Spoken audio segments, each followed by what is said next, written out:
Good afternoon and welcome to our second ACCJ Kansai Women in Business Summit. My name is Marianne Jorgensen and I'm the chair of the Women in Business Committee. And we are here again this year thanks to our generous sponsors and thanks to all of you for your ongoing interest, your continued commitment to our purpose of leveraging diversity and inclusion to build stronger businesses in Kansai.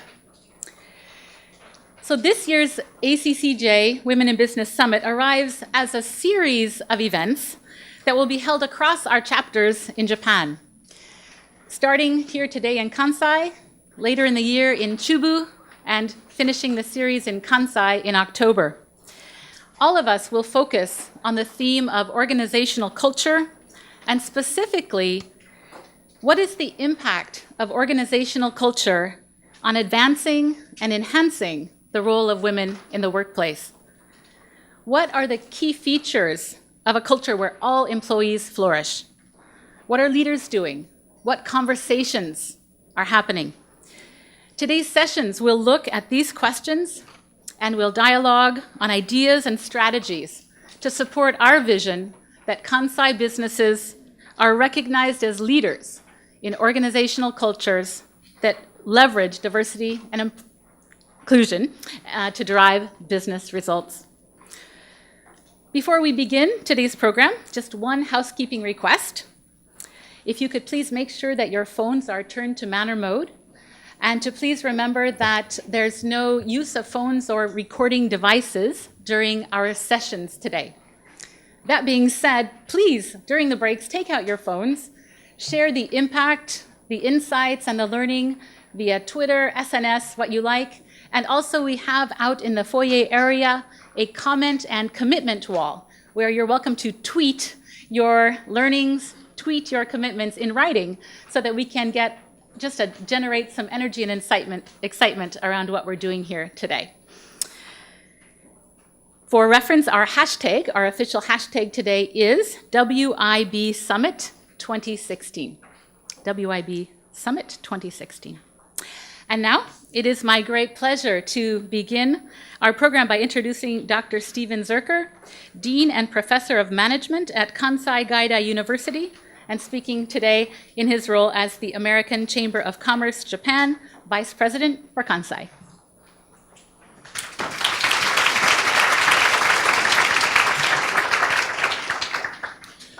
So let me add my welcome to all of you, to our esteemed guests and everyone attending today. This is a very wonderful occasion for us. We're very proud of this event, and I hope you can gain much from it through the course of the day. I want to brag a little bit about Kansai here, of course, as my role as Vice President. The Women in Business Committee actually started here about 10 years ago, and it's become a major initiative, not just for us in Kansai, but throughout all of Japan. As Marianne mentioned, there's going to be an event in Chubu. There'll be another event like this in Tokyo. So this is a very special occasion for us. We're very proud of the summit that we put together this year, the efforts of the Women in Business Committee over the last 10 years. Now, I encourage you to take a look at this when you get a chance. This is an interesting white paper that's written by the Women in Business in the ACCJ, and it recommends specific steps to take in order to improve the situation here in Japan. But quite frankly, the information in it is a little bit sobering. The numbers here are still quite low when it comes to diversity. So, for example, board membership by females, 1.4%. Executive roles, 1%. Management roles, 11%, right? So it's a little bit depressing. But on the other hand, if you look at it in a positive way, if we can make a small change in those numbers, what the report states very clearly, if we can make a small change in improving those numbers, making them higher, it'll have a profound difference in Japan, that Japan's economy will improve, companies will improve. So I like to think of it that way. There's research in the white paper that indicates that, and other reports recently that have come out in the last year that state that if Japan can improve in this area, the economic impact will be quite significant. The GDP will grow up by a significant amount. Okay, so during the course of the event today, you're going to hear from many people who are working in this area And as you listen to them, I really want you to pay attention to the steps that they are taking, to, in some cases, the courage that they are demonstrating in making organizational change to try and improve diversity within Japan. And frankly, I want to challenge each of you at the end of this seminar, as you go back to your jobs, to also take that to heart. I want to challenge you to make change. Organizational change does not occur by some kind of magic dust. It occurs because individuals make small steps to improve that. Just very briefly, when I was hired by Hewlett-Packard back in 1991, back in the old days, my manager was a woman. Her manager was a woman. Her manager was a woman. And then eventually, the CEO became a woman. And that was not done by accident.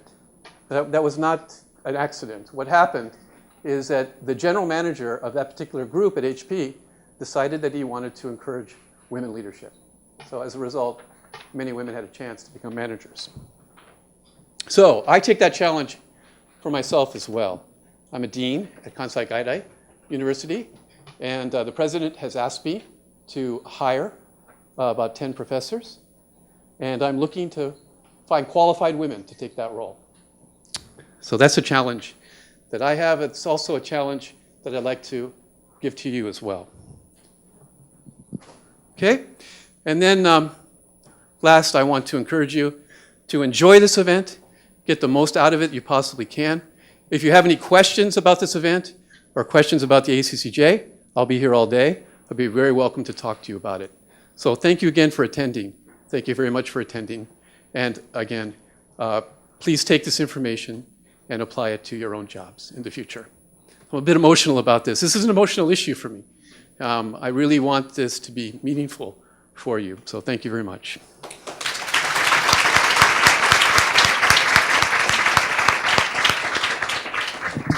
Thank you so much, Steve. We have so much passion in the room about this topic today. And I'd like to introduce a welcome greeting from another person who has a lot of passion for this, I know, who is the president of the American Chamber of Commerce Japan, Ambassador Chris Lafleur. Thank you, Chris.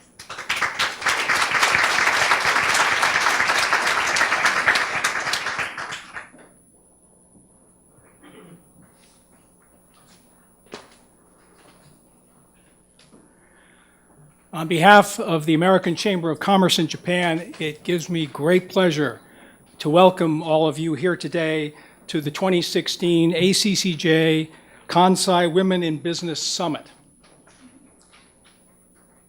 We had a very successful inaugural event here last year, and nothing pleases me more than to see the momentum continuing with this Kansai Summit, which is going to be the lead event and the first event in a series of 3 summits we're doing this year in Japan, also including Chubu and Tokyo. This year, the summit is bolstered by the June release of Untapped Potential, a copy of which all of you received today. I want to encourage you to read that document. It's lengthy, but it contains a lot of great ideas and practical suggestions.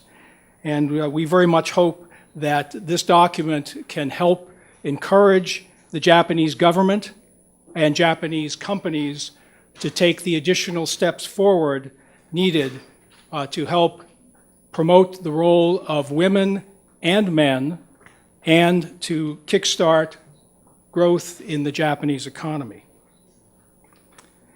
The ACCJ is indeed committed, in particular, to supporting the government of Japan's goal of having 30% of Japan's leadership be women by 2020. And today we want to highlight the opportunities for Kansai to play a lead role in reaching that ambitious objective. With a GDP the size of Norway, and a large, highly skilled workforce, the influence of the Kansai region to Japan's future growth opportunities cannot be overstated. We believe that the environment here, looking across the fields from energy to biotech and manufacturing, of course, and in pharmaceuticals, creates a tremendous dynamism that can really fuel Japan's expansion going forward. Business leaders from diverse backgrounds and organizations have gathered here in Osaka to share their ideas and experiences and strategies for changing corporate culture throughout the nation. And today you will experience this through a variety of plenaries and breakout sessions that we have scheduled. I would like to highlight in particular one of those, which is focusing on a key theme of the Women in Business Summits this year, which is male champions of change. As stated in Untapped Potential, by acting as agents of change, male leaders who serve as role models can be positive forces for change nationally, regionally, and locally. This is a key component of achieving the vision of the Women in Business Summits across the country. So I would like to take this opportunity to thank all of those who have worked so hard to make this Women in Business Summit possible, particularly the ACCJ Kansai Women in Business Committee and the sponsors proudly displayed above. It is my hope that each of you attending today will come away from this summit with actionable ideas that can be used to create a better working environment for all and to help re-energize the Japanese economy. Thank you very much.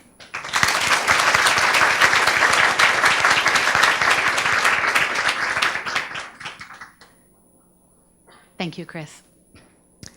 We at the ACCJ are grateful for the opportunity to collaborate with the U.S. Consulate and the U.S. Embassy in our efforts to strengthen U.S. business in Kansai and in Japan. We are honored to have with us today the United States Consul General for Osaka Kobe, Mr. Alan S. Greenberg.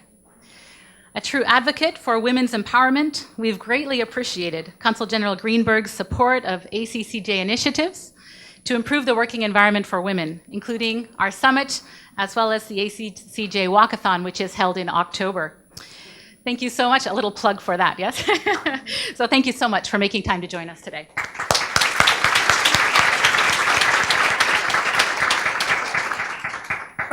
Thank you very much, Marianne, and hello, everybody. Again this year at the Women in Business Summit in Kansai.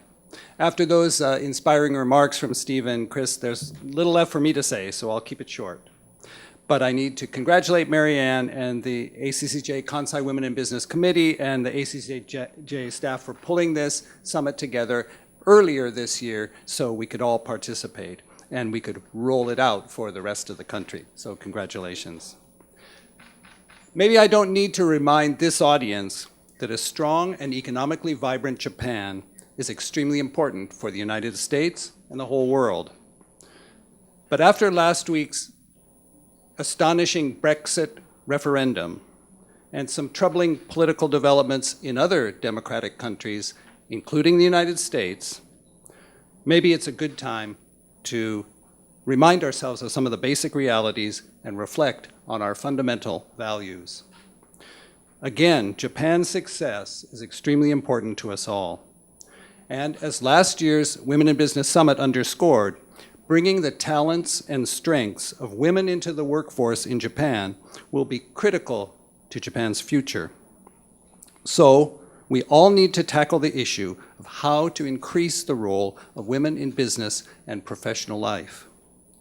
It's a fact, as Steve alluded to, and the new white paper shows, glass ceilings exist. Now, the legal framework for removing them may be largely in place, but cultural barriers remain. I see those ceilings as coming down, but too slowly. This year, our consulate team, with the team from the U.S. Embassy in Tokyo, has been very busy supporting U.S. engagement in Japan's G7 events. If we look at the G7, it's true. Chancellor Merkel is still an exception among the world's top leaders.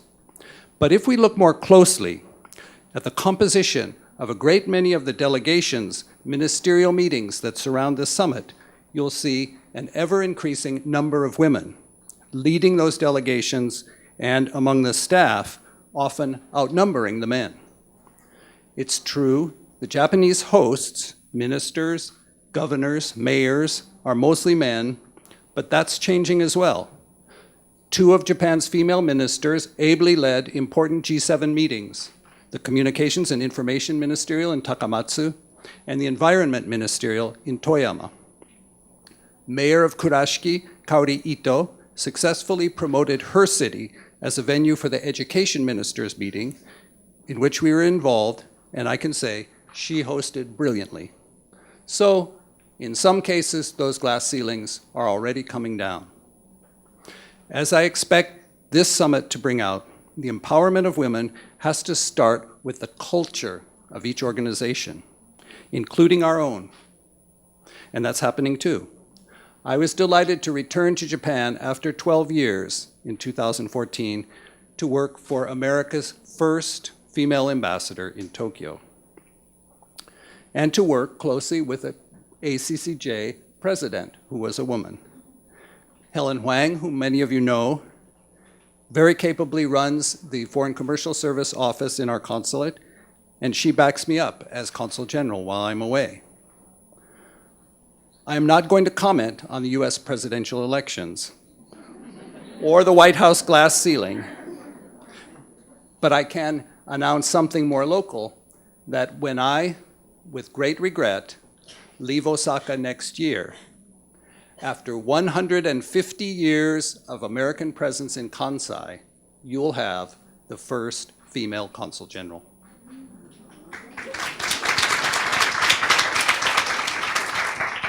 So it's a great honor to be here to personally witness the first Women in Business Summit last year, and an even greater honor to see it continue and grow and be with you here for the second annual event today. I hope this tradition keeps going, and I'm looking forward to the results. Congratulations again. Now, as you know, Ambassador Kennedy is a strong proponent of women's empowerment. She couldn't be here with us today, but she's videotaped a message addressed specifically to this event to emphasize her continued commitment to this very important work. So on her behalf, I'm delighted to present you with this video message.